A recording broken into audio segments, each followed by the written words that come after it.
ഞാൻ ഇന്ന് യാത്ര ചെയ്യാൻ പോകുന്നത് ഇന്ത്യസ് ലോങ്സ്റ്റ് ഫ്ലൈറ്റിലാണ്. യെസ്, അത് മറ്റൊന്നുമല്ല, നമ്മുടെ ആൻഡമാൻ നിക്കോബർ ദ്വീപുകൾ പോർട്ട് ബ്ലെയറിൽ നിന്നും നമ്മുടെ രാജ്യത്തിന്റെ തലസ്ഥാനമായിട്ടുള്ള ന്യൂഡൽഹിയിലേക്കുള്ള എയർ ഇന്ത്യയുടെ വിമാനമാണ് ഇന്ത്യയിലെ ഏറ്റവും ദൈർഘ്യമേറിയ വിമാനയാത്ര എന്ന് പറയുന്നത്.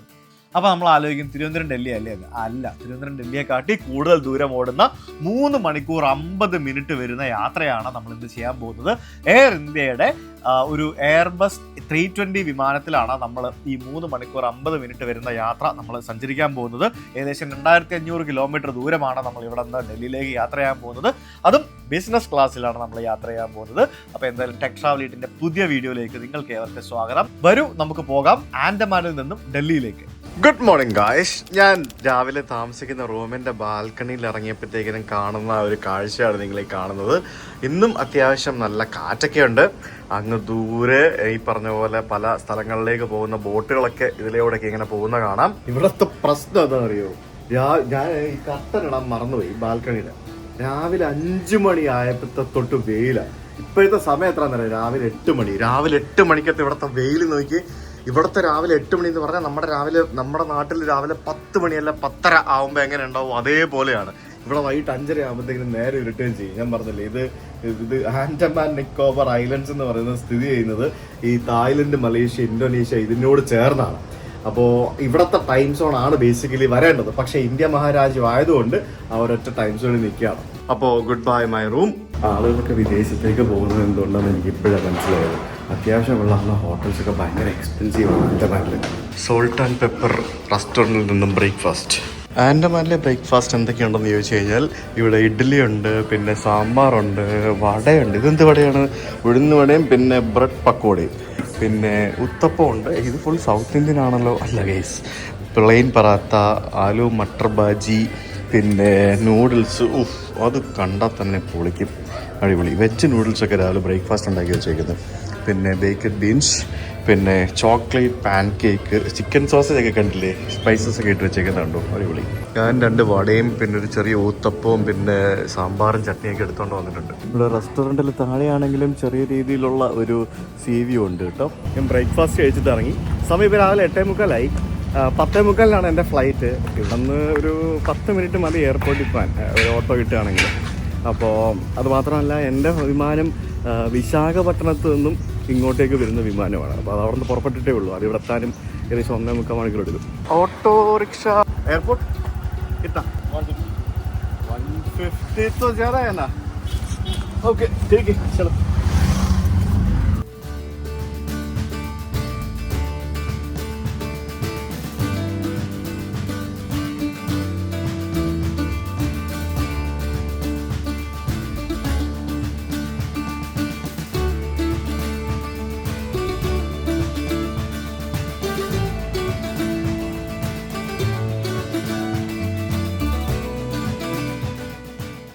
गाड़ी आएगा, गाड़ी से बैठ के जाते हैं.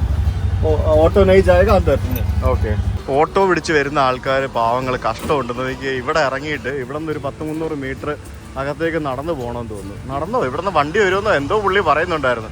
അതായത് ഒന്ന് ആലോചിച്ച് നോക്കിയേ, എന്ത് പരിപാടിയല്ലേ? ഓട്ടോ ഒക്കെ എയർപോർട്ടിനകത്ത് കയറ്റില്ല എന്ന് പറയുമ്പോഴത്തേക്കിനും കാർ മാത്രമേ എയർപോർട്ടിൽ പോകാൻ പാടുള്ളൂ. അങ്ങനെ വല്ലതും ഉണ്ടോ? എനിക്കറിയില്ല എന്താ സംഭവം എന്നുള്ളത്. 3 കിലോമീറ്റർ വരാനാ ഓട്ടോ ചേട്ടൻ എൻ്റെ 150 രൂപ വാങ്ങിച്ചത്.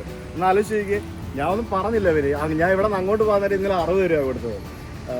എനിക്ക് ആ സമയത്ത് ഓട്ടോ വേണമായിരുന്നു, അതുകൊണ്ട് ഞാൻ തർക്കിച്ചു നിന്നില്ല. എന്ത് ചെയ്യാനാ? ഇങ്ങനെയൊക്കെയാണ്. ഇങ്ങനെയുള്ള സാഹചര്യങ്ങളിലാണ് ഈ ഊബറും ഒലയും അതുപോലുള്ള ആപ്പുകളൊക്കെ നമ്മുടെ രക്ഷയ്ക്കായിട്ട് വരുന്നത്. അതുകൊണ്ടെന്താ, അവര് കൊണ്ടുപോകും. ഊബറും ഒലയൊന്നും ഇല്ല ഇവിടെ. ഇങ്ങനെ വരുന്ന ആളുകൾക്ക് ഇതുപോലെയുള്ള ബഗ്ഗിയിൽ കയറി പോകാൻ പറ്റും. അതാണ് സംഭവം. ആകപ്പാടെ 10-15 ഫ്ലൈറ്റ് മാത്രമേ ഈ എയർപോർട്ടിൽ നിന്ന് ഒരു ദിവസം ഉള്ളൂ. പിന്നെ ഇവരുടെ ഡിഫൻസ് എയർപോർട്ടും കൂടെയാണ്.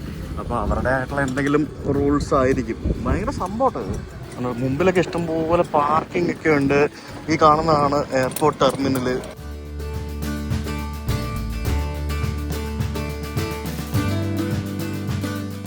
ഗംഭീര ടെർമിനലാണ്. എന്തായാലും ഇവിടെ നിന്ന് പോകുന്ന ഏറ്റവും ലോങ് ഡിസ്റ്റൻസ് വിമാനമാണ് നമ്മളിന്ന് പോകുന്ന ഡൽഹിയിലേക്ക് പോകുന്ന എയർ ഇന്ത്യയുടെ വിമാനം. ആഴ്ച 3 ദിവസമേ ഉള്ളൂ ഇവിടുത്തെ ഡൽഹിക്ക് ഡയറക്റ്റ് ഫ്ലൈറ്റ്. ബാക്കിയുള്ളതൊക്കെ ഈ പറഞ്ഞ പോലെ ഓൾട്ടർനേറ്റ് ഡേയ്സിൽ വേറെ കണക്ട് ചെയ്തൊക്കെ പോകണം. ഇവിടെ എഴുതിയിരിക്കുന്നുണ്ടല്ലേ, for your trouble free Andaman visit please avoid. അതായത് ഇവിടെ വന്നിട്ട് പോകുന്ന ആൾക്കാർ ഈ കാണുന്ന sea shells, sea cucumber, corals ഇതുപോലുള്ള ഒരു സാധനം എടുത്തുകൊണ്ട് പോരുത്. പോവുകയാണെന്നുണ്ടെങ്കിൽ നിങ്ങൾ ഇവിടെ എയർപോർട്ടിൽ പിടിച്ച് വെക്കും. അതായത് ഇതൊന്നും കൊണ്ടുപോകാൻ പാടില്ല. അപ്പോൾ തൊട്ട് പുറകിൽ നമുക്കിവിടെ എയർ ഇന്ത്യയുടെ ചെക്ക് ഇൻ കൗണ്ടേഴ്സ് കാണാം. ആൻഡ് നമ്മളിന്ന് ഫ്ലൈ ചെയ്യുന്നത് ബിസിനസ് ക്ലാസ് ആണ്. So we have A special check in. അങ്ങനെ എൻ്റെ പോർട്ട് ബ്ലെയർ ഡൽഹി, അതേപോലെ തന്നെ ഡൽഹി കാഠ്മണ്ഡു 2 ബോർഡിംഗ് പാസ് എനിക്ക് കിട്ടി. ഇവിടെ ലോഞ്ച് ഒന്നുമില്ല, പക്ഷേ ഒരു കാർഡ് തന്നു. ഇത് കാർഡ് അകത്ത് എവിടെ കൊണ്ട് കാണിച്ചു കഴിഞ്ഞാൽ എന്തോ റിഫ്രഷ്മെൻറ്റ് കിട്ടുമെന്ന് പറഞ്ഞു. ഇത് കണ്ടില്ലേ, ഇത് ഇവിടുത്തെ ആൻഡമാനിലെ ഏതോ ഒരു ട്രൈബ് വിഭാഗത്തിൽപ്പെട്ട ആളുകളുടെ ഒരു സംഭവമാണ് ഇവിടെ വെച്ചിരിക്കുന്നത്. മുകളിലൊക്കെ നോക്കിക്കഴിഞ്ഞാൽ നമുക്ക് കാണാൻ സാധിക്കും ഈ ട്രൈബൽസിൻ്റേതായിട്ടുള്ള കുറച്ച് ഫേസ് മാസ്കുകൾ പോലത്തെ ഓരോ സംഭവങ്ങളൊക്കെ വെച്ച് ഡെക്കറേറ്റ് ചെയ്ത് വളരെ മനോഹരമായിട്ട്. ന്യൂസിലൻഡിലൊക്കെ പോയപ്പോഴത്തേക്കിനും അവിടുത്തെ ട്രൈബ്സിൻ്റെയൊക്കെ സംഭവങ്ങൾ കണ്ടായിരുന്നു, ഇതേപോലെയുള്ള സംഭവം. അപ്പോൾ അതൊക്കെ വെച്ചിട്ട് നല്ല അടിപൊളിയായിട്ട് ചെയ്തിരിക്കുന്ന ഒരു എയർപോർട്ടാണിത്. ഇവിടെ മോദിജിയുടെ കൂടെ നിന്ന് ഫോട്ടോ എടുക്കാൻ വേണ്ടിയുള്ള ഒരു സെറ്റപ്പൊക്കെ റെഡിയാക്കിയിട്ടുണ്ട്. പിന്നെ ഇവിടെ ഒരു സുവനീർ ഷോപ്പുണ്ട്, airport avenue for skilled artisans of the region.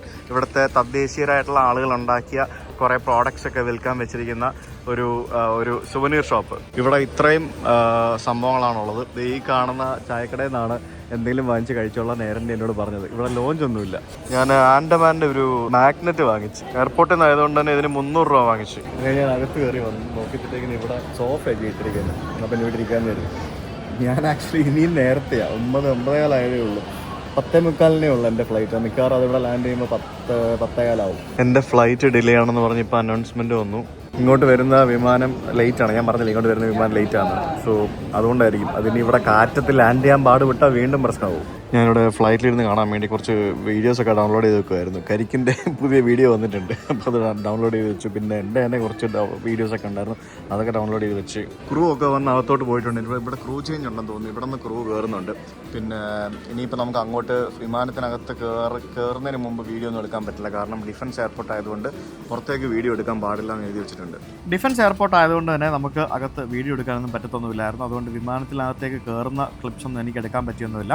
അങ്ങനെ നമ്മൾ വിമാനത്തിനകത്ത് വന്ന് കയറി വരുമ്പോൾ തന്നെ എയർ ഹോസ്റ്റസ് നമ്മളെ സ്വാഗതം ചെയ്യേണ്ടതാണ്. പക്ഷേ മുഖം തിരിഞ്ഞ് നിൽക്കുകയായിരുന്നു, ഒന്നും ചെയ്തില്ല. 15 വർഷം പഴക്കമുള്ള എയർബസ് A320 വിമാനമാണത്. 15 വർഷം പഴക്കമുണ്ട്. അപ്പോൾ ഈ സീറ്റുകളൊക്കെ കണ്ടാൽ തന്നെ നമുക്ക് മനസ്സിലാവും അത്യാവശ്യം നല്ല പഴക്കമുള്ള സീറ്റുകളാണ്. എയർ ഇന്ത്യയുടെ പഴയ വിമാനത്തിൻ്റെ സീറ്റുകളൊക്കെ കുറേ നാളുകൾ എടുത്തിട്ട് അവർ പുതിയ രീതിയിലേക്കൊക്കെ റീഫോക്കസ് ചെയ്ത് മാറ്റാൻ പറ്റുള്ളൂ. കാരണം അത്രയും ടൈം എടുക്കുന്നൊരു പ്രൊസീജിയറാണ് ഈ സീറ്റൊക്കെ മാറ്റുക എന്നുള്ളത്. അതുകൊണ്ട് തന്നെ പതുക്കെ അതൊക്കെ മാറുള്ളൂ. എന്തായാലും ഇത് കണ്ടിട്ട് ഒരു നല്ല പഴക്കമുള്ള ഒരു അടിപൊളി സംഭവമാണ്. പക്ഷേ കമ്പാരിറ്റീവ്ലി നമ്മുടെ ഒരു എക്സിസ്റ്റിംഗ് എയർ ഇന്ത്യയുടെ ആ ഒരു 320 സീറ്റുകളെ കാട്ടി കുറച്ചും കൂടെ ബെറ്റർ ആയിരുന്നു പഴയ കാറ്റഗറി സീറ്റുകൾ നമുക്ക് മനസ്സിലാക്കാൻ സാധിക്കും. ഈ നടുക്കത്തെ ഹാൻഡ് റെസ്റ്റ് ഒക്കെ ആണെങ്കിലും വളരെ അടിപൊളി സെറ്റപ്പാണ്. ഇഷ്ടംപോലെ സ്ഥലമൊക്കെ ഉണ്ട്. പിന്നെ ഈ ബട്ടണുകളൊക്കെ നമുക്ക് അവിടെ കാണാൻ സാധിക്കും, കുറേ ബട്ടൺസ്. അതിനകത്ത് audio adjustment, video adjustment, volume കൂട്ടുക കുറയ്ക്കുക എന്നൊക്കെ പറഞ്ഞുകൊണ്ട് സാധനമൊക്കെ ഉണ്ട്. പിന്നെ ഹെഡ്സെറ്റ് കുത്താനുള്ള സ്ഥലമൊക്കെ ഉണ്ട്. അപ്പോൾ അതിൽ നിന്നും മനസ്സിലാക്കേണ്ടത് ഇവിടെ ഒരു ഇൻഫോർടൈൻമെൻറ്റ് സിസ്റ്റം ഉണ്ടായിരുന്നു എന്നുള്ളതാണ്. അത് മറച്ചു വെച്ചിരിക്കുകയാണ്. അതെടുത്ത് മാറ്റിയിട്ട് അതിന് മേളിൽ കൂടെ റെക്സിനടിച്ച് മറച്ചു വെച്ചിരിക്കുകയാണ്. ഇവിടെ ഒരു സാധനം ഓൾറെഡി ഉണ്ടായിരുന്നു. അപ്പോൾ പണ്ട് ഇതിനകത്ത് ഇൻഫോർടൈൻമെൻറ്റും പരിപാടിയൊക്കെ ഉണ്ടായിരുന്നു എന്നാണ് എനിക്ക് മനസ്സിലാക്കാൻ സാധിക്കുന്നത്. പിന്നെ പവർ ഔട്ട്ലെറ്റൊക്കെ ഉണ്ട്. നമുക്ക് ലാപ്ടോപ്പും മൊബൈലും ഒക്കെ ചാർജ് ചെയ്യണമെങ്കിൽ അതിനുള്ള പരിപാടികളൊക്കെ ഉണ്ട്. ആസ് യൂഷ്വൽ സാധാരണ ഒരു വിമാനത്തിൻ്റെ സീറ്റിൽ കയറുന്ന പോലെ തന്നെ ബാക്കി എല്ലാ സംഭവങ്ങളും മാഗസിനും പരിപാടികളെല്ലാം വെച്ചിട്ടുണ്ട്. ബിസിനസ് ക്ലാസ്സിൽ നമ്മൾ കയറിയിരിക്കുമ്പോഴത്തേനും നമുക്ക് ആദ്യം ഒരു ടവൽ കൊണ്ടുതരും. വെറ്റ് ടവൽ അല്ലെങ്കിൽ ഹോട്ട് ടവലൊക്കെ കൊണ്ടുതരും. അത് തരുന്നത് എന്തിനാണെന്ന് വെച്ച് കഴിഞ്ഞാൽ അതും കൊണ്ട് മുഖം തുടയ്ക്കാൻ വേണ്ടിയാണ്. അപ്പോൾ അത് തന്നു കഴിഞ്ഞാൽ ഉടനെ നമ്മൾ അതെടുത്ത് മുഖമൊക്കെ തുടയ്ക്കണം. ആവശ്യമില്ലെങ്കിലും ആവശ്യം ഉണ്ടെങ്കിലും നിങ്ങൾക്ക് തുടയ്ക്കുന്ന പോലെ കാണിക്കുകയോ കൈ തുടയ്ക്കുകയോ എന്ത് വേണമെങ്കിൽ ചെയ്യാം. നല്ല മണം ഉണ്ടായിരുന്നു. അടിപൊളി ഒരു ടവലായിരുന്നു. മെനു കാർഡ് വെച്ചിട്ടുണ്ടായിരുന്നു. ഡൊമസ്റ്റിക് ഫ്ലൈറ്റ് ആയതുകൊണ്ട് തന്നെ വേറെ ആൽക്കഹോൾ ബിവറേജസ് ഒന്നും കിട്ടത്തൊന്നുമില്ല. ഫുഡ് എന്തൊക്കെയാണെന്ന് ചോദിച്ചു കഴിഞ്ഞാൽ സലാഡ്, മെയിൻ കോഴ്സ് എന്നൊക്കെ പറഞ്ഞുകൊണ്ട് ചിക്കന്, ഫിഷ് കറി, പിന്നെ അങ്ങനെ പനീർ, വീഗൻ എന്നൊക്കെ പറഞ്ഞുകൊണ്ട് പലതരത്തിലുള്ള ഫുഡ് വെറൈറ്റി ഓപ്ഷൻസ് ഒക്കെ ഉണ്ട്. നമുക്ക് ആദ്യം ഈ മെനു കാർഡൊക്കെ കൊണ്ടുതരും. എന്നിട്ട് നമുക്ക് വിമാനം ടേക്ക് ഓഫ് ചെയ്ത് ഉടനെ ഇവർ വന്ന് ഓർഡർ എടുക്കും. നമ്മൾ റെസ്റ്റോറൻറ്റിലൊക്കെ പോയി ഫുഡ് കഴിക്കുന്ന പോലെ തന്നെ ആ ഒരു സെറ്റപ്പാണ് മൊത്തത്തിൽ. അങ്ങനെ കൃത്യസമയത്ത് തന്നെ നമ്മുടെ വിമാനം അവിടെ നിന്ന് ടേക്ക് ഓഫ് ചെയ്ത് എയർപോർട്ടിൻ്റെ ആ ഒരു പരിസരം കഴിഞ്ഞപ്പോഴത്തേക്കിനും ഞാൻ ക്യാമറ പുറത്തേക്ക് ഇട്ടു. നമ്മൾ ആൻഡമാനിലേക്ക് വന്ന് ലാൻഡ് ചെയ്യാൻ നേരം ഇൻഡിഗോയുടെ വിമാനത്തിൽ ലാൻഡിങ്ങിൻ്റെ സമയത്ത് വിമാനത്തിൻ്റെ വിൻഡോ ഷീറ്റ്സ് എല്ലാം താഴ്ത്തി ഇട്ടിട്ടാണ് ലാൻഡ് ചെയ്തത്. പക്ഷേ ഇതിനകത്ത് അങ്ങനത്തെ ഒരു റെസ്ട്രിക്ഷൻസ് ഒന്നും കണ്ടില്ല. ആളുകളൊക്കെ പുറത്ത് ഫോട്ടോ എടുക്കുന്നുണ്ടായിരുന്നു. ഞാൻ പിന്നെ നമ്മളൊരു യൂട്യൂബർ ആയതുകൊണ്ട് നമ്മുടെ കടമ നിറവേറ്റണം എന്നുള്ളതുകൊണ്ട് ഞാൻ അവിടെ വീഡിയോ എടുക്കാനും ഫോട്ടോ എടുക്കാനും ഒന്നുമില്ല. എന്തായാലും ആൻഡമാനിൽ നിന്ന് പോർട്ട് ബ്ലെയറിൽ നിന്ന് വിമാനം പൊങ്ങിക്കഴിയുമ്പോൾ തന്നെ വളരെ മനോഹരമായിട്ടുള്ള കാഴ്ചകളാണ് നമുക്ക് കാണാൻ സാധിക്കുന്നത്. ആ ഒരു ആൻഡമാൻ്റെ ദ്വീപുകൾ അത്യാവശ്യം നന്നായിട്ട് പകർത്തണം എനിക്ക് അതിയായ ആഗ്രഹം ഉണ്ടായിരുന്നെന്നുണ്ടെങ്കിലും എൻ്റെ 15 വർഷം പഴക്കമുള്ള വിമാനത്തിൻ്റെ ചില്ല് അതിനെന്നെ സമ്മതിച്ചില്ല. ചില്ലിൽ കംപ്ലീറ്റ് സ്ക്രാച്ചസ് ആയിരുന്നു. ഭയങ്കര ഭംഗിയായിരുന്നു. ഞാൻ എൻ്റെ നഗ്ന നേത്രങ്ങൾ കൊണ്ട് ഞാൻ ആ കാഴ്ചകളൊക്കെ ആസ്വദിച്ചു. പക്ഷേ വിമാനത്തിൻ്റെ ചില്ലിൽ ഫുൾ സ്ക്രാച്ച് ആയതുകൊണ്ട് എനിക്ക് കാര്യമായിട്ടൊന്നും എടുക്കാൻ പറ്റിയില്ല. പിന്നെ അങ്ങോട്ട് പൊങ്ങി കഴിഞ്ഞപ്പോഴത്തേക്കിനും പിന്നെ ഫുള്ള് ക്ലൗഡ്സ് ആയി കഴിഞ്ഞാൽ പിന്നെ ഒന്നും കാണാനും പറ്റത്തില്ലല്ലോ. ഞാൻ കഴിഞ്ഞ ദിവസം ആൻഡമാനിൽ വന്ന് ലാൻഡ് ചെയ്യാൻ നേരം സെൻറ്റിനൽ ഐലൻഡൊക്കെ കണ്ട് വളരെ മനോഹരമായിട്ടുള്ള കാഴ്ചകളൊക്കെ കണ്ട് അത്യാവശ്യം നല്ലൊരു ക്ലൗഡി അല്ലാത്തൊരു അന്തരീക്ഷത്തിലാണ് ഞാൻ വന്ന് ലാൻഡ് ചെയ്തത്. അതുകൊണ്ട് കുറേ വിഷ്വൽസ് കിട്ടിയിരുന്നു. പക്ഷേ അന്നേരം എനിക്ക് കാര്യമായിട്ട് വീഡിയോ എടുക്കാൻ പറ്റിയില്ല. ഇപ്പോൾ വീഡിയോ എടുക്കാൻ അവസരം കിട്ടിയപ്പോൾ എന്താ മൊത്തം ക്ലൗഡും അതേപോലെ തന്നെ ചില്ലിൻ്റെ പ്രശ്നങ്ങളും. ഈ സീറ്റുകളൊക്കെ ശ്രദ്ധിച്ചാൽ നമുക്ക് മനസ്സിലായത് വളരെ വ്യത്യസ്തമായിട്ടുള്ള എന്തൊക്കെയോ ടൈപ്പ് സീറ്റുകളാണ്. എൻ്റെ മുമ്പിൽ ഒരാൾ ഇരിപ്പുണ്ടായിരുന്നു. ആ ആൾ ഒരു രക്ഷയില്ലാത്തൊരു ഒടുക്കത്തെ ആറ്റിറ്റ്യൂഡായിരുന്നു. ഞാൻ അവിടെ മുഖം ഒന്നും ഷൂട്ട് ചെയ്യത്തില്ല, ഞാൻ കാണിച്ചൊന്നുമില്ല. പക്ഷേ ഈ ആൾ അതിൻ്റെ മുമ്പിൽ ഒരു മലയാളി ഫാമിലി 4 പേര് വന്നിരുന്നായിരുന്നു. അവർ വന്ന് ബാഗ് വെക്കാൻ നേരം അയാൾ എണീറ്റ് നിന്ന് എന്തൊക്കെയോ പറഞ്ഞ് ബഹളം ഉണ്ടാക്കുന്നുണ്ടായിരുന്നു. അവരാണ് ഇയാളുടെ ബാഗ് തൊട്ടതേ ഇല്ല. തൊടുന്നതിന് മുമ്പ് തന്നെ അയാൾ എന്തൊക്കെയോ അവിടെ നിന്ന് പറയുന്നുണ്ടായിരുന്നു. ഈ എയർ ഇന്ത്യയുടെ ഇപ്പോഴത്തെ വിമാനങ്ങളിൽ പുതിയ ഒരു വൈഫൈ പരിപാടിയുണ്ട്. വൈഫൈ എന്ന് പറഞ്ഞാൽ ഇൻ്റർനെറ്റിലുള്ള വൈഫൈ അല്ല, ഇവരുടെ ഈ വിസ്ത സ്ട്രീം എന്ന് പറഞ്ഞ ഒരു പരിപാടിയാണ്. അതായത് നമുക്ക് ബ്രിങ് യുവർ ഓൺ ഡിവൈസ് എന്നൊക്കെ പറയുന്ന ഒരു കൺസെപ്റ്റാണ് ഇപ്പോൾ ഇവർ യൂസ് ചെയ്യുന്നത്. നമുക്ക് നമ്മളുടെ ഐപാഡോ ഫോണോ എന്താണെങ്കിലും സംഭവങ്ങളുണ്ടെന്നുണ്ടെങ്കിൽ ഇത് വെച്ചിട്ട് ഇവരുടെ ഈ ഒരു വൈഫൈ കണക്ട് ചെയ്തിട്ട് ഇവരുടെ ഈ വെബ്സൈറ്റ് ഉണ്ട് byod.airindia.com എന്നും പറഞ്ഞുണ്ട്. അത് ഓപ്പൺ ആക്കി കഴിഞ്ഞാൽ നമ്മുടെ ഐപാഡ് അല്ലെങ്കിൽ നമ്മുടെ ഫോൺ തന്നെ ഒരു ഇൻഫർടൈൻമെൻറ്റ് സിസ്റ്റമായിട്ട് ആക്ട് ചെയ്യും. അതിനകത്ത് ഈ പറഞ്ഞ പോലെ ഇന്ത്യയിലെ പല ഭാഷകളിലുള്ള സിനിമകളിലും ഉണ്ട്. മലയാളത്തിൽ കുറച്ച് സിനിമകൾ മാത്രമേ ഉണ്ടായിരുന്നുള്ളൂ. ഇതിനകത്ത് കുറച്ചൊക്കെ ഞാൻ കണ്ടാണ്, കുറച്ചൊക്കെ കാണാൻ കൊള്ളാത്ത പടങ്ങളാണ്. പിന്നെ നമുക്ക് ലൈവ് മാപ്പ്, അതായത് നമ്മൾ ഈ വിമാനത്തിൽ നമ്മൾ ഈ മാപ്പ് കാണത്തില്ലേ, വേൾഡ് മാപ്പ്, നമ്മുടെ റൂട്ട് മാപ്പൊക്കെ കാണത്തില്ലേ, അതുപോലെയുള്ള ലൈവ് മാപ്പൊക്കെ നമ്മുടെ ഡിവൈസിൽ തന്നെ നമുക്ക് കാണാൻ പറ്റുന്ന രീതിയിലുള്ള സംവിധാനങ്ങളൊക്കെ ഉണ്ട്.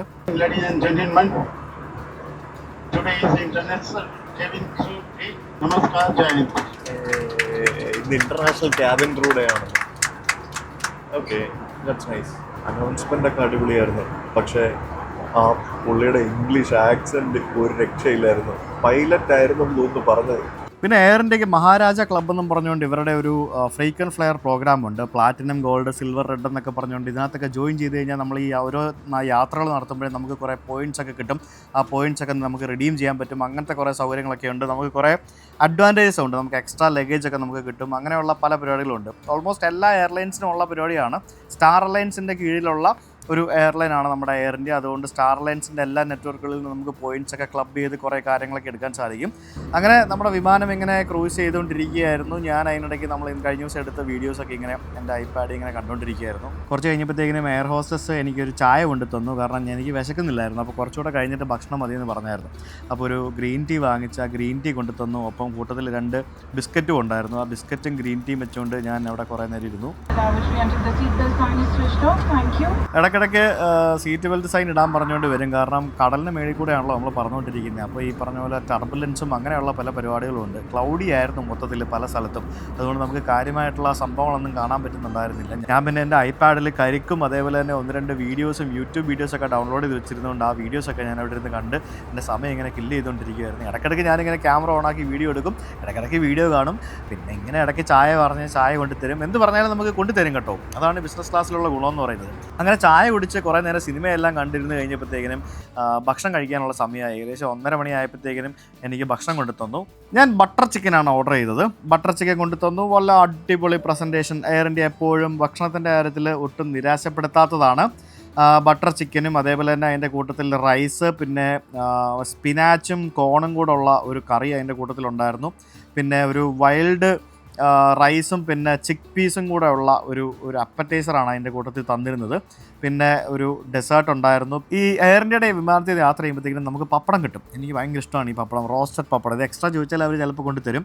റോസ്റ്റഡ് പപ്പടം കിട്ടും. പിന്നെ അതിനകത്ത് മറ്റേ ചപ്പാത്തി പോലത്തെ ഒരു സാധനം കിട്ടും. അപ്പോൾ ഇതിൻ്റെ കുറേ ഫോട്ടോസും വീഡിയോസും ഒക്കെ എടുത്ത് ഞാൻ അവിടെ ഇരുന്നു. നല്ല ഭംഗിയോടെ വളരെ മനോഹരമായിട്ട് അടിപൊളിയായിട്ട് നല്ല രീതിയിൽ ട്രേയിലൊക്കെ കൊണ്ടുവന്ന് പ്രസൻറ്റ് ചെയ്തിരിക്കുന്ന വളരെ ഒരു ഫൈൻ ഡൈനിങ് റെസ്റ്റോറൻറ്റിൽ പോയിരുന്ന് ഭക്ഷണം കഴിക്കുന്ന ആംബിയൻസിൽ 38,000 അടി ഉയരത്തിലിരുന്ന് നമുക്ക് ഭക്ഷണം കഴിക്കാനുള്ള സെറ്റപ്പ്. അതാണ് ശരിക്കും ഈ ഒരു ബിസിനസ് ക്ലാസ് യാത്രയിൽ നമ്മുടെ ഒരു എടുത്തു പറയേണ്ട ഒരു ഹൈലൈറ്റ് എന്ന് പറയുന്നത്. കാരണം അടിപൊളി ഒരു ഡൈനിങ് എക്സ്പീരിയൻസ് കിട്ടും എന്നുള്ളതാണ്. അങ്ങനെ ഫുഡൊക്കെ എടുത്ത് കഴിക്കാനായിട്ട് ഞാനിങ്ങനെ ബട്ടർ ചിക്കൻ എടുത്ത് കഴിക്കാൻ വേണ്ടി ട്രൈ ചെയ്തു. കുറച്ച് ബട്ടർ ചിക്കനും ചോറും കൂടെ എടുത്ത് ടേസ്റ്റ് ചെയ്തപ്പോഴാണ് എനിക്ക് ആ യാഥാർത്ഥ്യം മനസ്സിലായത്. ഭക്ഷണം അത്യാവശ്യം നല്ല പഴക്കമുള്ള ഭക്ഷണമാണെന്നുള്ള കാര്യം എനിക്ക് മനസ്സിലായി. അതായത് എന്തൊക്കെയോ ഒരു ടേസ്റ്റ് ഡിഫറൻസും കാര്യങ്ങളൊക്കെ ഫുഡിനുണ്ട്.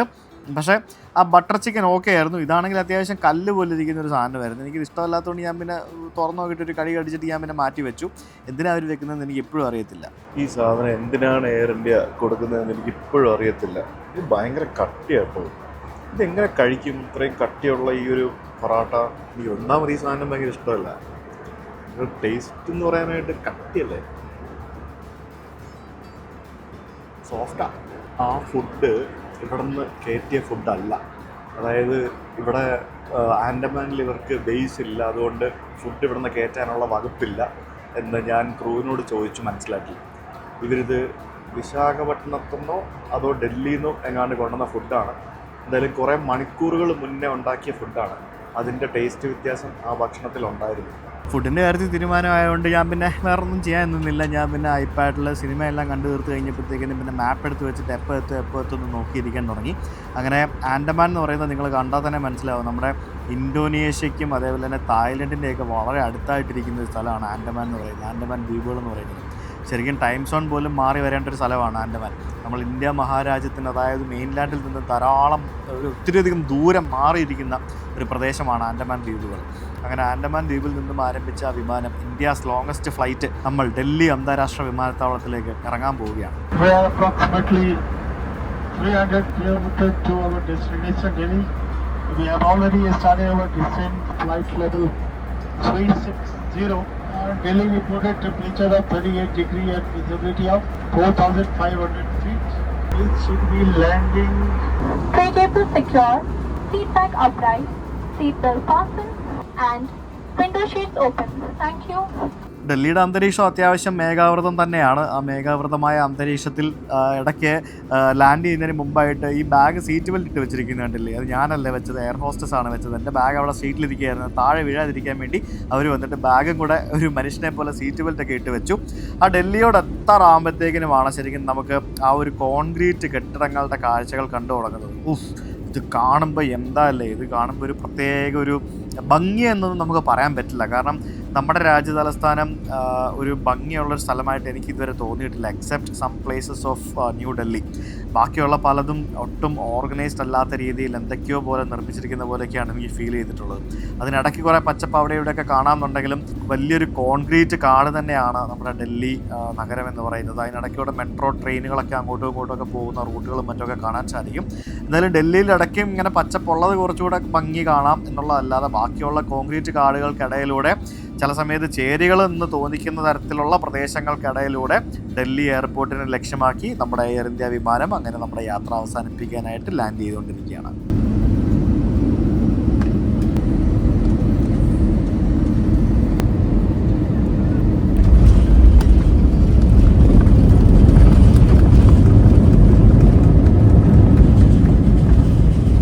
അടിപൊളി ലാൻഡിങ് ആയിരുന്നു, സൂപ്പർ ലാൻഡിങ് ആയിരുന്നു, അങ്ങനെയേ ഇല്ല.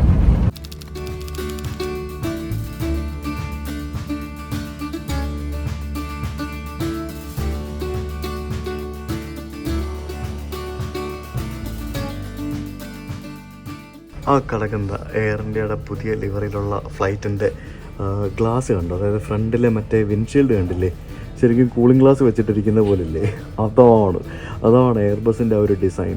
എനിക്ക് ഭയങ്കര ഇഷ്ടമാണ് എയർബസിൻ്റെ ആ ഒരു പുതിയ ഡിസൈൻ, കിടുക്കാച്ചിയ ഒരു ഡിസൈനാണ്. ഇനി നമുക്കിവിടെ ഒരു 3 മണിക്കൂർ ലേവറുണ്ട്. സമയം ഇപ്പം 3 മണിയായി. വൈകിട്ട് 6 മണിക്കാണ് കണ്ട എൻ്റെ അടുത്ത ഫ്ലൈറ്റ്. നമ്മളിനി പോകുന്ന കാഠ്മണ്ഡു എന്ന് പറയുന്നത് ഇൻ്റർനാഷണൽ ഡെസ്റ്റിനേഷനാണ്. അപ്പോൾ നമുക്കിവിടെ നിന്ന് ഇനി ഇൻ്റർനാഷണൽ ഭാഗത്തേക്ക് പോകണം. രണ്ടും ഒരൊറ്റ ടെർമിനലിൽ തന്നെയാണ് ഡൽഹിയിൽ, പക്ഷേ നമുക്ക് ഇൻ്റർനാഷണലിലേക്ക് പോകണം. ഇനി ഞാൻ അങ്ങനെ ഇമിഗ്രേഷൻ എല്ലാം ചെയ്ത് ഡ്യൂട്ടി ഫ്രീയിലെത്തി ഗൈസ്. ഡ്യൂട്ടി ഫ്രീയിൽ വന്നപ്പോഴത്തേക്കിന് ഇത് കണ്ടോ, ഡ്യൂട്ടി ഫ്രീയിൽ ദൈവങ്ങളെ വിൽക്കാൻ വെച്ചിരിക്കുന്നത് കണ്ടോ. ഇവിടെ കുറേ ബ്രാൻഡഡ് ഷോറൂമുകളൊക്കെ ഉണ്ട്. പിന്നെ നമുക്ക് പ്ലെയിൻ സ്പോട്ടിങ് ചെയ്യാൻ പോകുന്നതിന് മുമ്പായിട്ട് തന്നെ ഇവിടെ ഒരു കട ഉണ്ടോ, ഏവിയേറ്റർ ഫ്ലൈറ്റ് സിമുലേറ്റർ എന്നും പറഞ്ഞുകൊണ്ടൊരു സാധനം, പൈലറ്റ് ഷോപ്പ്. അവിടെ മറ്റേ എയർ ഇന്ത്യയുടെ അടക്കം വിമാനങ്ങളുടെ ഡൈകാസ്റ്റ് മോഡൽ വിൽക്കാൻ വെച്ചിട്ടുണ്ട്. ഇത് ആക്ച്വലി ഒരു ഫ്ലൈറ്റ് സിമുലേറ്ററും കൂടിയാണ്. അതിനകത്ത് വേണമെങ്കിൽ ഫ്ലൈറ്റ് സിമുലേറ്ററൊക്കെ യൂസ് ചെയ്യാം. ഇതിനകത്ത് 25,000 30,000 ലക്ഷങ്ങൾ വിലയുള്ള വിമാനത്തിൻ്റെ മോഡലുകൾ വരെ അതിനകത്ത് വിൽക്കാൻ വെച്ചിട്ടുണ്ട്. ബാക്കിൽ ഇവിടെ പറക്ക് നടക്കുന്നതുണ്ടോ, അത് എയർ ഇന്ത്യയുടെ പുതിയ ലോഞ്ചിൻ്റെ പണിയാണ്. കുറേ നാളായി പണി തുടങ്ങിയിട്ട്. ആ ഒരു പണിയാണ് അവിടെ നടക്കുന്നത്. ഡൽഹി എയർപോർട്ടിൽ ഈ എൻകാം പ്രൈവ് എന്ന് പറഞ്ഞൊരു ലോഞ്ച് ഉണ്ടല്ലോ, ഞാൻ കണ്ടതിൽ വെച്ച് one of the best launches ആണിത്. ഞാൻ ചിക്കൻ കഴിക്കാൻ വേണ്ടി ഒരു നൈഫ് ചോദിച്ചു. അപ്പോൾ നമുക്ക് കത്തിയില്ലേ മുറിച്ച് കഴിക്കുന്നേ. അപ്പോൾ അവർ പറഞ്ഞു എയർപോർട്ടിനകത്ത് കത്തി അലോയില്ല, അതുകൊണ്ട് കത്തിയില്ല, വുഡൻ കത്തി മാത്രമേ ഉള്ളൂ എന്ന്. അപ്പോൾ ഞാൻ പറഞ്ഞു ഓക്കെ ഫൈൻ. ഞാൻ രണ്ട് ഫോർക്ക് എടുത്ത് വെച്ച് അഡ്ജസ്റ്റ് ചെയ്ത്.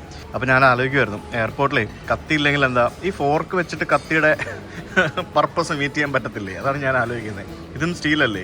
ഞാൻ എപ്പോഴും ആലോചിക്കും, ഇവിടെ നിന്ന് ഒരാളിത് അടിച്ചുകൊണ്ട് പോയിട്ട് ഫ്ലൈറ്റിലേക്ക് പോയി കഴിഞ്ഞാൽ ആയുധമായില്ലേ ഇല്ലേ? ഫ്ലൈറ്റ് കിട്ടുന്ന എന്താ, ഫ്ലൈറ്റിലും കിട്ടത്തില്ല നമുക്ക് കത്തിയും ഫോർക്കും സാധനം എല്ലാം. കത്തി കിട്ടുമല്ലോ ഫ്ലൈറ്റിൽ. കിട്ടും, കത്തി കിട്ടുമല്ലോ. ഞാൻ കാണിച്ചു തരാം. ഇത് ലോജിക്ക് മനസ്സിലാവുന്നില്ല. ഞാനേ ഒരു ആലു ടിക്കയും കൂടെ എടുത്തുകൊണ്ട് വന്ന് കുറച്ച് ദാലും. ഇവിടെ എന്തോരം ഫുഡാണ് ഇവിടെ ഉണ്ടാക്കി വെച്ചിരിക്കുന്നത്. ഇഷ്ടംപോലെ ഫുഡ്, അതായത് വെജിറ്റേറിയൻ, നോൺ വെജിറ്റേറിയനും, South Indian, North Indian, continental, അത് ഇത് എന്നൊക്കെ പറഞ്ഞിട്ട്, ചൈനീസ് എന്നൊക്കെ പറഞ്ഞിട്ട്. ഞാൻ ഇത്രയും നല്ലൊരു ലോഞ്ച് ഞാൻ ഈ 77 രാജ്യങ്ങളിൽ യാത്ര ചെയ്തിട്ട് ഞാൻ കണ്ടിട്ടില്ല. ഇത് അത്ര അടിപൊളി ലോഞ്ചാണ്. ഫുഡും സ്റ്റാഫിൻ്റെ പെരുമാറ്റമൊക്കെ ആണെങ്കിലും ലൈക്ക് ഇത് സോ ഫ്രണ്ട്ലി, ഭയങ്കര ഒരു 5 സ്റ്റാർ ഹോട്ടലിലൊക്കെ പോകുന്ന പോലെ ഇരിക്കും. ഇതെന്താ പ്രത്യേകത എന്നറിയാമോ? ബിസിനസ് ക്ലാസ്സുകാർക്ക് മാത്രമേ ഈ ലോഞ്ച് ഉപയോഗിക്കാൻ പറ്റുള്ളൂ, പൈസ കൊടുത്തു പോലും എന്നാണ് എനിക്ക് തോന്നുന്നത്. ഈ ലോഞ്ചിനകത്ത് ഇവിടെ സ്ലീപ്പിംഗ് പോട്ട്സ് ഒക്കെ ഉണ്ട്. ഇത് കണ്ടില്ലേ, സ്ലീപ്പിംഗ് പോട്ട്സ്, അതായത് നമുക്ക് കിടന്നുറങ്ങാൻ വേണ്ടിയുള്ള സ്ഥലങ്ങൾ. ഇത് ഭയങ്കര വലിയ ലോഞ്ചാണ്. ഞാൻ നേരത്തെ പറഞ്ഞ പോലെ തന്നെ ഇത് ഇന്ത്യയിലെ നമ്പർ 1 ലോഞ്ചുകളിൽ ഒന്നാണെന്ന് നമുക്ക് പറയേണ്ടിയിരിക്കുന്നു. അത്ര സ്പേസ് ഉണ്ട്, അത്രയ്ക്ക് സംഭവങ്ങളുണ്ട്. ഞാൻ നേരത്തെ പറഞ്ഞ പോലെ ഞാൻ ഒന്നുകൂടെ കൺഫേം ചെയ്തു, മാനേജറായിട്ട് ഞാൻ സംസാരിച്ചു. ഇത് only four business class people and first class people. ഇനി ഇവരിവിടെ വേറെ ഫസ്റ്റ് ക്ലാസ്സിന് വേണ്ടി വേറൊരു ലോഞ്ചും കൂടെ ഉണ്ടാക്കുന്നതെന്നൊക്കെ പറയുന്നുണ്ടായിരുന്നു. ഇവിടെ ഒരു ജ്യൂസ് ബാർ ഉണ്ട്, അതായത് ജ്യൂസ് മാത്രം ഉണ്ടാക്കി കൊടുക്കുന്ന സ്ഥലം. ഇവിടെ പറഞ്ഞു കഴിഞ്ഞാൽ ജ്യൂസൊക്കെ ഉണ്ടാക്കി തരും, അതൊക്കെ ഫ്രീ ആട്ടോ. പിന്നെ സ്പാ ഉണ്ട്, അതിന് പൈസ കൊടുക്കണം. അവിടെ ഒരു ഗെയിമിംഗ് റൂം ഉണ്ട്, അതിന് പൈസ കൊടുക്കണം. സ്ലീപ്പിംഗ് ബോർഡ് ഞാൻ നേരത്തെ കാണിച്ചില്ലേ, അതിനും പൈസ കൊടുക്കണം. 1 മണിക്കൂറിനാണ്ട് 1500 രൂപ എങ്ങാണ്ടുണ്ട്. കിടക്കാച്ചി ലോഞ്ചായിരുന്നു കേട്ടോ, അടിപൊളി ലോഞ്ചായിരുന്നു.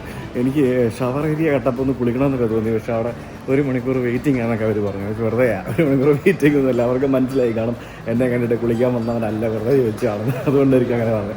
എന്തായാലും അടിപൊളി ഫുഡും കാര്യങ്ങളൊക്കെ ആയിരുന്നു. ഞാൻ ഫുഡൊന്നും കഴിച്ചൊന്നുമില്ല, like I had the chicken and that snacks something. പിന്നെ നമുക്ക് വിമാനത്തിൽ ഫുഡ് കിട്ടുമല്ലോ, അത് കഴിക്കാമല്ലോ. ഫുഡ് ഇടിയാണ്. സോ 6:10 നമ്മുടെ കാഠ്മണ്ഡുവിലേക്കുള്ള വിമാനം. നമ്മൾ ബൈ റോഡ് പോകുമ്പോഴത്തേക്കും ഒന്നുമില്ല, ചുമ്മാ നടന്നു പോകാം, ഇമിഗ്രേഷൻ ഇല്ല, ഒന്നുമില്ല. പക്ഷേ വിമാനം വഴി പോകുമ്പോൾ ഇത് ഇമിഗ്രേഷനുണ്ട്, എല്ലാ പരിപാടിയുണ്ട്. കഴിഞ്ഞ ദിവസമായി ഞാൻ വെറുതെ നോക്കിയപ്പോഴത്തേക്കിനും കൊച്ചി ടു കാഠ്മണ്ഡു ഫ്ലൈറ്റ് ടിക്കറ്റിൻ്റെ റേറ്റ് ഏകദേശം 8,000 റുപ്പീസൊക്കെ ആയിരുന്നു. 7,000-8,000 രൂപയ്ക്കായിരുന്നു. അത്ര ഉണ്ടായിരുന്നുള്ളൂ കൊച്ചി ടു കാഠ്മണ്ഡു. ഭയങ്കര ഡീലല്ലേ അത്, ഭയങ്കര റേറ്റ് ഉള്ളത്. അത് എയർ ഇന്ത്യയിൽ പോർട്ട് ബ്ലെയർ ടു ഡൽഹി നോക്കിയപ്പോൾ 50,000 രൂപ കാണിച്ച ടിക്കറ്റ് പോർട്ട് ബ്ലെയർ ടു കാഠ്മണ്ഡു നോക്കിയപ്പോഴത്തേക്കിനും 30,000 ആയി മാറി. ഒന്നാലിച്ച് നോക്കിയേ, പോർട്ട് ബ്ലെയർ ടു കാഠ്മണ്ഡു 30,000, ഡൽഹി വന്നിട്ട് 2 ഫ്ലൈറ്റിൽ കയറി പോകണം. പക്ഷേ പോർട്ട് ബ്ലെയർ ടു ഡൽഹി 50,000 രൂപ എന്തോ വരുന്നല്ലേ. അതാണ് ഈ ഫ്ലൈറ്റ് ടിക്കറ്റിൻ്റെ സംഭവങ്ങൾ, ഭയങ്കര റേറ്റ് വ്യത്യാസം വരും. അങ്ങനെ ഞാൻ 6-ാം നമ്പർ ഗേറ്റിൻ്റെ അവിടെ വന്നപ്പോഴത്തേക്കിനും ഗേറ്റ് ചേഞ്ചിട്ടെന്നും പറഞ്ഞുകൊണ്ട് എഴുതി കാണിച്ചേക്കുന്നത്. എന്നാ പരിപാടിയാണെന്ന് എനിക്ക് ഒരു 10-15 മിനിറ്റ് നടന്നിട്ടാണ് ഞാൻ 6-ാം നമ്പർ ഗേറ്റിൻ്റെ അവിടെ എത്തിയത്. ഇവിടെ വന്നപ്പോൾ പറയാം ഗേറ്റ് ചേഞ്ചിട്ടെന്ന്. ഇനിയിപ്പോൾ എങ്ങോട്ടാണ് പോകുന്നതെന്ന് ആർക്കറിയാം. എന്തായാലും ഗേറ്റ് ചേഞ്ചിങ്ങിൻ്റെ അനൗൺസ്മെൻ്റ് ഒന്നും വന്നിട്ടില്ല. ക്രൂ ഒക്കെ ഇവിടെ തന്നെ വെയിറ്റ് ചെയ്യുന്നുണ്ട്. അപ്പോൾ ഞാനും ഇവിടെ ഇരിക്കുകയാണ്. കണ്ടിട്ട് എനിക്ക് തോന്നുന്നു മിക്കവാറും ഒരു ഡിലേ ആവാനുള്ള സാധ്യതകളെല്ലാം ഞാൻ കാണുന്നുണ്ട്. Are requested to remain seated during this announcement while we explain the boarding process. We expect to initiate boarding in next 10 minutes. Business class എന്തോന്നടയില്ല, ഞാൻ മാത്രം ഉള്ളെന്ന് തോന്നുന്നു. അല്ലെ ഈ കാഠ്മണ്ഡുവിലേക്കൊക്കെ ബിസിനസ് ക്ലാസ് 1 മണിക്കൂർ ഫ്ലൈറ്റിലെ കാര്യം പോകില്ലല്ലോ. 1.5 മണിക്കൂർ ഫ്ലൈറ്റ് ഉണ്ട്. ഇതെന്താ ഞാൻ മാത്രമേ ഉള്ളൂ, വേറെ ആരും ഇല്ലേ? എന്താ സംഭവം എന്നറിയില്ല. എന്തായാലും എൻ്റെ ആദ്യം കടത്തി വിട്ട്, ഞാൻ മാത്രമേ ഉള്ളെന്ന് തോന്നുന്നു. നമ്മൾ കാഠ്മണ്ഡു ഇങ്ങോട്ട് വരുമ്പോഴത്തേക്കിനും നമുക്ക് ഇന്ത്യയിലേക്കുള്ള വിമാനങ്ങളിൽ ഒരു പ്രത്യേക എക്സ്ട്രാ സെക്യൂരിറ്റി ചെക്ക് ഉണ്ട്. ഞാനല്ലേ ആദ്യം വന്നത്, ഒരിടത്തുനിന്ന് എയർക്രാഫ്റ്റ് തുറക്കാൻ വേണ്ടി വെയിറ്റ് ചെയ്തപ്പോഴത്തേക്കിനും എൻ്റെ പുറകെ വന്ന് 5-6 പേര് മുമ്പിൽ കയറി വന്നു. ക്യൂ ഒന്നും ഒരു ബാധകമല്ല, എവിടെ ഇടിച്ച് കയറി പൊക്കോളും, പ്രശ്നമൊന്നുമില്ല.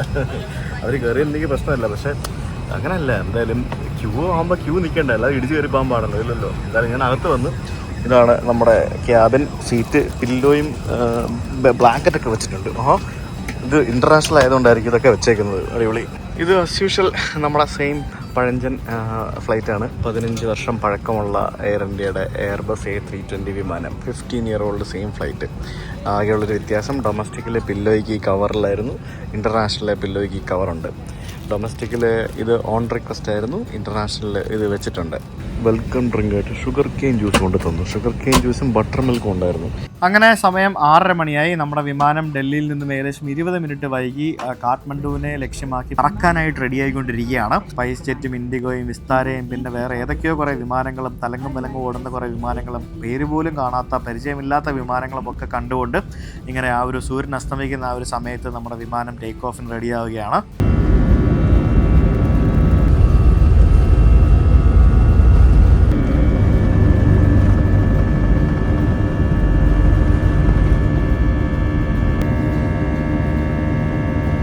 ആസ് യൂഷ്വൽ വീണ്ടും നമുക്ക് മെനു കൊണ്ട് തന്നു. ഇതൊരു 1.5 മണിക്കൂർ മാത്രമുള്ള ഒരു ചെറു വിമാനയാത്ര ആയതുകൊണ്ട് തന്നെ ചെറിയൊരു റിഫ്രഷ്മെൻറ്റ് സ്നാക്സ് മാത്രമാണ് അവൈലബിൾ ആയിട്ടുള്ളത്. എനിക്ക് മട്ടൺ ഇഷ്ടമല്ലാത്തതുകൊണ്ട് ഞാൻ മട്ടൺ പറയാനായിട്ട് വേണ്ടാന്ന് വെച്ചു. പിന്നെ പനീർ 65, വീഗൻ സബ് എന്നൊക്കെ പറഞ്ഞ് എന്തൊക്കെയോ ഉണ്ടായിരുന്നു. എനിക്ക് വലിയ വിശപ്പില്ലായിരുന്നു, കാരണം ഞാൻ ലോഞ്ചിൽ നിന്നൊക്കെ ഫുഡ് കഴിച്ചുകൊണ്ട് എനിക്ക് വലിയ വിശപ്പില്ലായിരുന്നു. എന്നാലും വീഡിയോ എടുക്കുന്നതിന് വേണ്ടി ഞാൻ വീഗൻ സബ് ഓർഡർ ചെയ്ത് കുറച്ച് കഴിയുമ്പോൾ കൊണ്ട് തരുമായിരിക്കും. ഈ ഒരു വിമാനത്തിൻ്റെ സീറ്റുകൾ നിങ്ങൾക്ക് കണ്ടാൽ മനസ്സിലാവും. ഇതും 15 വർഷം പഴക്കമുള്ള സെയിം ടൈപ്പ് വിമാനം, സെയിം ടൈപ്പ് സീറ്റ്. ആകെ വ്യത്യാസം ഞാൻ അപ്പുറത്തെ സൈഡിൽ നിന്ന് ഇപ്പുറത്തെ സൈഡിൽ മാറിയിരുന്നു എന്നുള്ളതാണ്. സെയിം 15 വർഷം പഴക്കമുള്ള ആ ഒരു പഴഞ്ചൻ കണ്ടു കഴിഞ്ഞാൽ വൃത്തി തോന്നാത്ത തരത്തിലുള്ള സീറ്റുകളുള്ള സെയിം വിമാനമാണ്. ഇപ്പോൾ എയർ ഇന്ത്യയുടെ ഒരു ബുക്ക് ഇതിനകത്ത് ഇരിപ്പുണ്ടായിരുന്നു. ആ ബുക്കിനകത്ത് എഴുതിയിരിക്കുകയാണ് 2025 കൂടി ഏകദേശം 82% വരുന്ന ചെറു വിമാനങ്ങളും പുതിയ സീറ്റുകൾ വെച്ച് കുട്ടപ്പനാക്കും അവർ പ്രോമിസ് തരുന്നുണ്ട്. അങ്ങനെയുള്ള കുറേ അപ്ഡേറ്റുകളൊക്കെ നമുക്ക് അവരുടെ ബുക്കിൽ കാണാൻ സാധിക്കും. പിന്നെ നിലവിൽ ഇപ്പോൾ അവർക്ക് 198 വിമാനങ്ങളാണുള്ളത് എന്നൊക്കെ പറഞ്ഞ് എഴുതിയിട്ടുണ്ട്. അതിനകത്ത് A320 വിമാനമുണ്ട്, ഡ്രീം ലൈനർ ഉണ്ട്, 350 ഉണ്ട്, അതുണ്ട് ഇതെന്നൊക്കെ പറഞ്ഞിട്ട് അവരുടെ ഡേറ്റ സ്റ്റാറ്റിസ്റ്റിക്സ് ഒക്കെ എഴുതിയിട്ടുണ്ട്. പിന്നെ കുറേ വിമാനങ്ങൾ ഇങ്ങനെ മേക്ക് ഓവർ ചെയ്യാനായിട്ട് പല സ്ഥലത്തേക്ക് കൊണ്ടുപോയിട്ടുണ്ട്. അതൊക്കെ ഉടനെ ചെയ്ത് വരും എന്നൊക്കെ പറഞ്ഞിട്ട് അവർ fleet is getting a makeover എന്നും പറഞ്ഞുകൊണ്ട് ആളുകളെ മനസ്സിലാക്കിക്കുന്നതിന് വേണ്ടിയുള്ള ഒരു കാര്യങ്ങൾ അവരുടെ പുസ്തകത്തിൽ വ്യക്തമായിട്ട് എഴുതി വെച്ചിട്ടുണ്ട്. Yes, we are expecting a great makeover very soon, as soon as possible എന്നൊക്കെ നമുക്ക് വേണമെങ്കിൽ പറയാം. എയർ ഇന്ത്യയുടെ വിമാനങ്ങളുടെ കണക്കും എടുത്ത് ഞാൻ അവിടെ ആ പുസ്തകം നോക്കി ഞാൻ കുറേ നേരം ഇരുന്നു. ഇവിടെ കണ്ടാൽ നിങ്ങൾക്ക് മനസ്സിലാവും എയർ ഇന്ത്യ ആകെ ഓടിക്കുന്ന 41 ഡെസ്റ്റിനേഷൻസിലേക്കാണ്. ഞാൻ എൻ്റെ സുജിത്ത് ഭക്ത് എന്ന് പറഞ്ഞ ചാനലിൽ കഴിഞ്ഞ ദിവസം എയർ ഇന്ത്യനെ പറ്റിയൊക്കെ മറ്റ് വിമാന കമ്പനികളായിട്ട് കമ്പയർ ചെയ്തൊക്കെ കുറേ വീഡിയോസൊക്കെ പറഞ്ഞിരുന്നു. അപ്പോൾ അതിനകത്ത് ആ വീഡിയോ ചെയ്യുന്നതിന് വേണ്ടി പഠിച്ചപ്പോഴാണ് എനിക്കും കുറേ കാര്യങ്ങൾ മനസ്സിലായത്. നമ്മുടെ എയർ ഇന്ത്യ എന്ന് പറയുന്ന നമ്മുടെ ഈ ഒരു വിമാന കമ്പനിക്ക് കൊച്ചിയിൽ നിന്നും ആകെ 2 ഡെസ്റ്റിനേഷൻസിലേക്ക് മാത്രമാണ് ഇൻ്റർനാഷണൽ ഫ്ലൈറ്റ് ഓപ്പറേറ്റ് ചെയ്യുന്നത്. ലണ്ടൻ ഉണ്ടായിരുന്നവർ നിർത്തുകയും ചെയ്തു. ആകെ ഗൾഫിലേക്ക് 2 വിമാനങ്ങൾ മാത്രമേ കൊച്ചിയിൽ നിന്നുള്ളൂ. അതായത് നമുക്കൊരു തായ്ലൻഡോ ഒരു സിംഗപ്പൂരോ പോലും നമുക്ക് എയർ ഇന്ത്യ കൊച്ചിയിൽ നിന്ന് ഓടിക്കുന്നില്ല എന്നുള്ളതാണ് ഇതിനകത്ത് ഏറ്റവും വലിയ വസ്തുത. നല്ല രസമുണ്ടല്ലേ ഇപ്പോൾ പുറത്ത് കാണാനായിട്ട്. അപ്പോൾ എൻ്റെ ഭക്ഷണം വീണ്ടും കൊണ്ടുതരാനായിട്ട് റെഡിയാക്കി. എന്തൊക്കെ പരിപാടികളല്ലേ. സാധാരണ നമ്മൾ എക്കണോമിയിലൊക്കെ യാത്ര ചെയ്യുമ്പോഴത്തേക്കിനും എന്തെങ്കിലും ഫുഡ് കൊണ്ടുതരും. ഇവിടെ നോക്കി മറ്റേ ഇതിൻ്റെ മേളിൽ വെള്ള തുണിയൊക്കെ വിരിച്ച് നല്ല ഗ്രാൻഡായിട്ട് പ്ലേറ്റിലൊക്കെയാണ് ഫുഡ് കൊണ്ടുതരിക.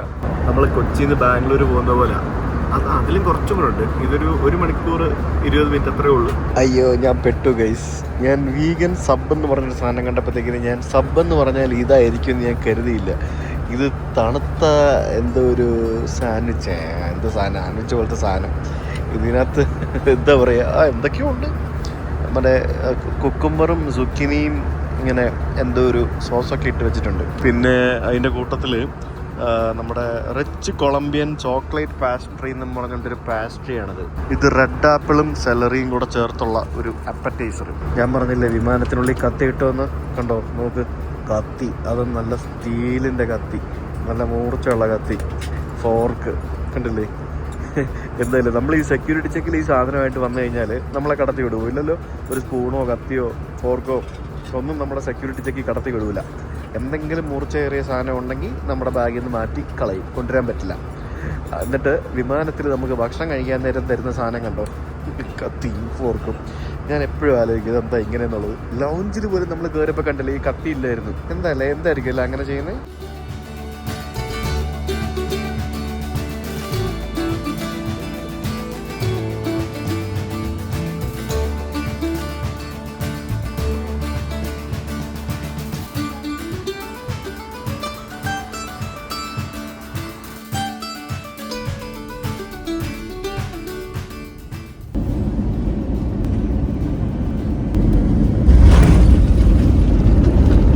എൻ്റെ പൊന്നെ,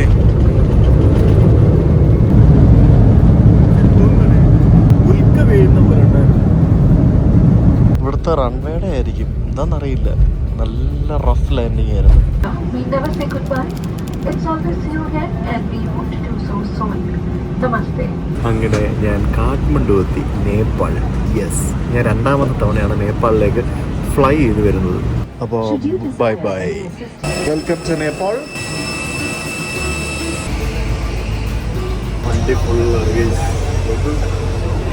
ഇനി നമുക്ക് ഇമിഗ്രേഷൻ ഉണ്ട് ഇവിടെ. ഇമിഗ്രേഷൻ ഫ്ലൈറ്റ് ഇറങ്ങി വന്ന് 5 മിനിറ്റ് പോലും എടുത്തില്ല. ഇമിഗ്രേഷൻ ക്ലിയർ ചെയ്ത് ഞാൻ പുറത്ത് വന്നു. Yes, I am in Nepal. ഞങ്ങളുടെ വിമാനത്തിൽ നിന്ന് ആദ്യം പുറത്തിറങ്ങി വരുന്ന ഞാനാ. ഇവിടെ ഇമിഗ്രേഷനിൽ Indian citizens, Nepali citizens, foreigners വേറെ എന്നൊക്കെ പറഞ്ഞുകൊണ്ട് പല പല ലൈനുകളുണ്ട്. നമ്മൾ ഇവർ ഫോറിനേഴ്സായിട്ട് കാണുന്നില്ല, പക്ഷേ രസമാണ്. വാവ്, ഇത് അടിപൊളിയാണല്ലോ. നമ്മൾ എയർപോർട്ടിൽ നിന്ന് ഇറങ്ങി വരുമ്പോഴത്തേക്കിനും ബാഗേജ് കളക്ട് ചെയ്യാൻ പോകുന്നതിന് മുമ്പായിട്ട് ഒരു സെക്യൂരിറ്റി ചെക്ക് ഉണ്ട്. നമ്മൾ ഫോണെല്ലാം മാറ്റി വെച്ചിട്ട് വേണം സെക്യൂരിറ്റി ചെക്ക് ചെയ്യാനായിട്ട്. ഇവിടെ ഓഷോ തപോബൻ എന്നൊക്കെ പറഞ്ഞുകൊണ്ട് ഓഷോയുടെ പരസ്യമൊക്കെ ഉണ്ട് ഇവിടെ. Welcome to the land of Everest where adventure meets spirituality in the heart of Nepal. Yes, Xiaomi 15 ultra കിടില ഫോണുകളൊക്കെ ആണല്ലോ. അഡ്വഞ്ചർ ഇൻഷുറൻസ് കിട്ടുമെന്നൊക്കെ പറഞ്ഞുകൊണ്ട് എഴുതിയിരിക്കുന്നു. ഇറങ്ങി വരുമ്പോൾ തന്നെ മദ്യഷാപ്പാണല്ലോ. ഡ്യൂട്ടി ഫ്രീ ഒന്നുമല്ല ഇത്, വേറെ എന്തോ ആണ്. പിന്നെ കുറേ കറൻസി എക്സ്ചേഞ്ച്, അത് ഇത് പരിപാടികൾ, പ്രീപെയ്ഡ് ടാക്സി, അങ്ങനെ എല്ലാ പരിപാടികളും ഉണ്ട്. അങ്ങനെ എയർപോർട്ടിൽ നിന്ന് ഇറങ്ങി മുന്നിൽ നോക്കുമ്പോഴത്തേക്കിനും ആ കാണുന്ന ബിൽഡിങ്ങിൽ ഹോട്ടൽ ബ്ലാക്ക് ഡയമണ്ട് കണ്ടോ, അവിടെയാണ് ഞാൻ ഇന്ന് താമസിക്കുന്നത്. ഞാൻ എയർപോർട്ടിൻ്റെ അടുത്ത് തന്നെ ഒരു ഹോട്ടൽ നോക്കി ബുക്ക് ചെയ്ത് എന്തിനാന്ന് നിങ്ങൾക്ക് മനസ്സിലായില്ലേ? കാരണം ഞാൻ ഇന്ന് രാത്രി മാത്രമേ ഇവിടെ താമസിക്കുന്നുള്ളൂ. നാളെ രാവിലെ പോവാ. കണ്ടില്ലേ, എയർപോർട്ട് ഹോട്ടല് എയർപോർട്ട്.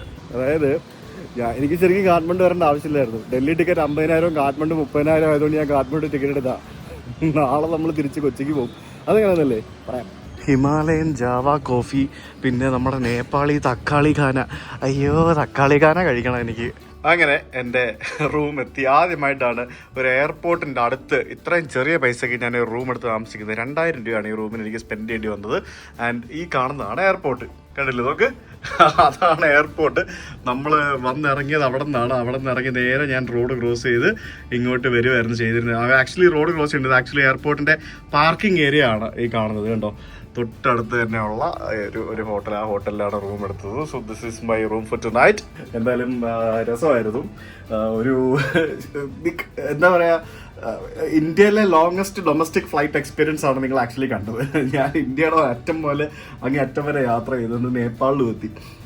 ഒന്നും പറയണ്ട, ഹൊറിബിൾ ആയിരുന്നു. ഹൊറിബിൾ എന്ന് പറഞ്ഞാൽ അങ്ങനെയല്ല, like Air India should make some arrangements for better food from Port Blair. ഭയങ്കര ശോക ഫുഡായിരുന്നു, ഒരുമാതിരി വളിച്ച ഫുഡ്. എത്ര മണിക്കൂർ മുന്നേ നിങ്ങൾ ഉണ്ടാക്കിയിട്ട് കയറ്റിയതായിരിക്കും വിമാനത്തിൽ ആ ഫുഡ്. കഷ്ടം കേട്ടോ. എന്തായാലും പോട്ടെ, സാരമില്ല. എന്താ പറയുക, വി ആർ എക്സ്പെക്ടിങ് ബെറ്റർ. എന്തായാലും നാളെ നമ്മൾ പുതിയൊരു എക്സ്പീരിയൻസ് ആണ്. നാളെ കാണാം. അതും വേറൊരു വെറൈറ്റി കിടക്കുന്ന സാധനമാണ്. See tomorrow. ബൈ.